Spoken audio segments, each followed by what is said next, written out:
Halo Bapak Ibu yang terkasih dalam Tuhan Yesus Kristus. Berjumpa lagi dengan saya di sini. Bagaimana kabar Bapak Ibu? Semua sehat? Saya harap Bapak Ibu tetap sehat dan tetap semangat.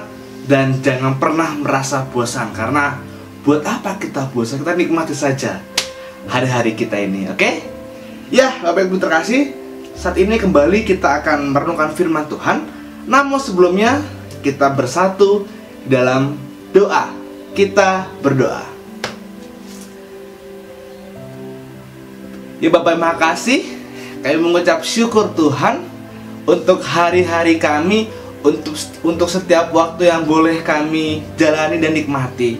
Biarlah Tuhan senantiasa hadir di dalam kehidupan kami, sehingga kehidupan kami tidak merasakan kegelisahan, tidak merasakan khawatir. Itu semua karena Engkau yang senantiasa menyertai kami. Saat ini Tuhan, kami hendak mendengarkan firman-Mu. Kiranya Tuhan menyiapkan hati kami, agar firman kebenaran-Mu dapat tertanam di kehidupan kami. Amin.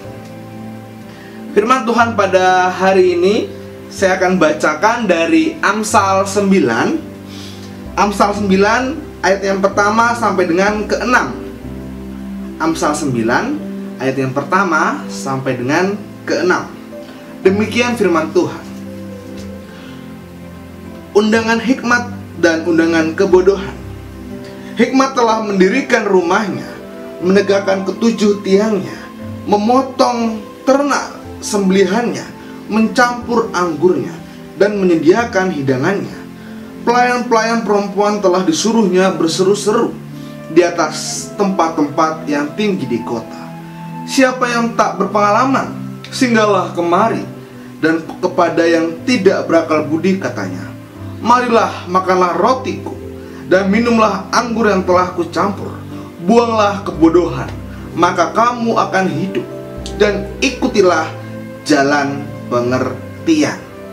Demikian pembacaan firman Tuhan. Berbagilah kita tidak hanya membaca, melainkan menerapkan dalam kehidupan kita sehari-hari. Haleluya. Bapak, Ibu, dan semuanya yang terkasih dalam Tuhan Yesus Kristus, dalam hidup kita ini ada dua unsur yang selalu berjalan bersama. Hal tersebut tergantung dari diri kita. Hendak atau mau pilih yang mana sebagai acuan hidup kita ini. Yang pertama adalah Kristus dan hikmat. Dan yang kedua adalah dosa dan kebodohan. Nah, dua hal tersebut adalah dua musuh yang saling bersaingan memperebutkan jiwa manusia. Dan di sini kita diberitahu bagaimana keduanya berusaha membujuk manusia untuk dapat diam di dalam diri manusia. Seringkali ada bisikan-bisikan yang dapat menggoda diri kita. Nah, Bapak Ibu dan semua yang terkasih dalam Tuhan Yesus Kristus, dari bacaan kita di ayat yang pertama sampai dengan ketiga hendak menunjukkan bahwa orang berhikmat adalah orang yang memikirkan dan menyiapkan segala sesuatu dengan baik. Bukan hanya untuk kepentingan dirinya sendiri, tetapi juga untuk kepentingan orang lain, orang banyak. Dalam ayat yang pertama sampai dengan ketiga kita diajarkan untuk menjadi pribadi yang mau memberi dan membantu dengan baik, serta menjadi pribadi yang sigap. Jika kita membaca sampai ayat yang ke-10, kan tadi kan kita hanya membaca ayat pertama sampai dengan ke-6. Tapi kalau Bapak Ibu di rumah membaca sampai ayat yang 10, ayat 10 mengatakan permulaan hikmat adalah takut akan Tuhan, dan mengenal yang Maha Kudus adalah pengertian. Orang yang takut akan Tuhan adalah orang yang mempunyai pengertian bahwa ya Tuhan adalah Tuhan yang Maha Kudus. Oleh sebab itu dia akan hidup menghormati dan menghargai Tuhan. Dengan demikian apa yang dilakukannya selalu adalah hal-hal yang berkenaan di hadapan Tuhan. Karena apa? Karena ada hikmat yang dari Tuhan.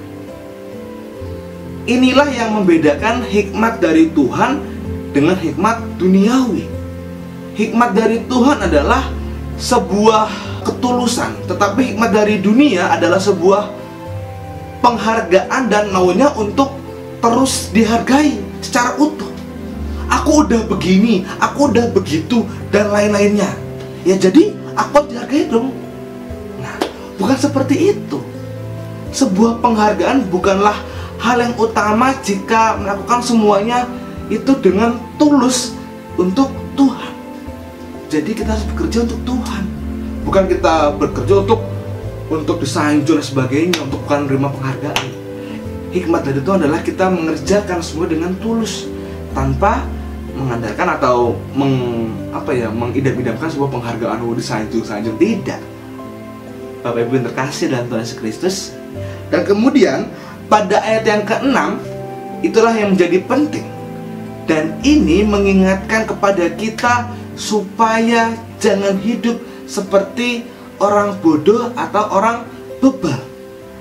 Mereka juga menawarkan hal-hal yang menarik, namun apa yang dilakukannya akan membawa mereka pada sebuah jurang. Artinya akan merugikan diri kita sendiri jika tidak beriman. Ayat yang ke-6 berkata, buanglah kebodohan, maka kamu akan hidup, dan ikutilah jalan pengertian.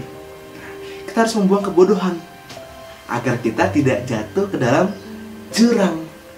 Kita perlu hikmat yang dari Tuhan untuk memilih berbagai macam tawaran dalam hidup.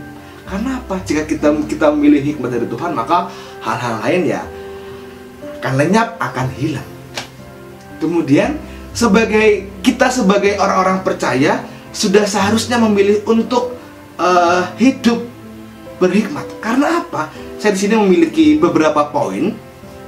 Yang pertama, kenapa kita harus untuk memilih hidup yang berhikmat? Pertama adalah hikmat berguna untuk menuntun hidup kita di jalan yang benar. Amsal 4 ayat 11 mengatakan, aku mengajarkan jalan hikmat kepadamu, aku memimpin engkau di jalan yang lurus. Itu poin yang pertama. Kemudian poin yang kedua adalah dengan hikmat kita bisa menjalani hidup dengan moral yang baik. Kemudian yang ketiga, dengan hikmat kita dapat membangun kehidupan ke depan dengan lebih baik.